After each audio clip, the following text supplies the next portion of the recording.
2022 මාර්තු 7 වෙනිදා තමගේ ආයු කාලය අවසන් කරපු ආසියාවේ උසම හස්තියා වන නැදුන්ගමේ රාජා මියගියාට පස්සේ එවකට ජනාධිපති වෙලා හිටපු ගෝඨාභය රාජපක්ෂ මහතා තීරණය කරනවා මේ නැදුන්ගමේ හස්තියාව ජාතික සහ බෞද්ධ උරුමයක් විදිහට නම් කරන්න.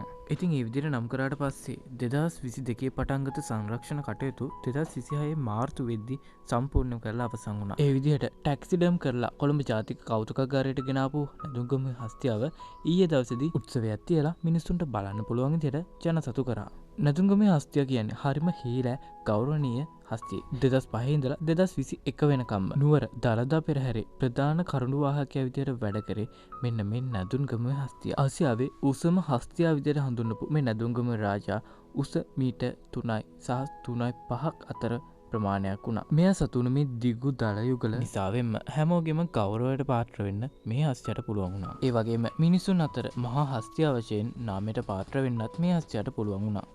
ඇත්තටම අපිට සතුටු ගෙන දෙන කාර්යයක්.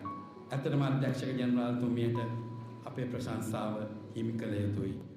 මේ විදිහට 1953 උපත ලැබලා අවුරුදු 68කට ප්‍රමාණයක් ආයු කාලයක් වැළඳපු මේ හස්ති රාජයා මල්ලගාව රාජා හස්තියාගේ පිළිරුව මෙන්ම අනාගත පරපුරටද සංස්කෘතික උරුමයක් විදිහට දැක බලාගෙන මේ විදිහට සංස්කෘතික උරුමයක් විදිහට ඊයේ දිනේදී බාර දෙනු ලැබුවා.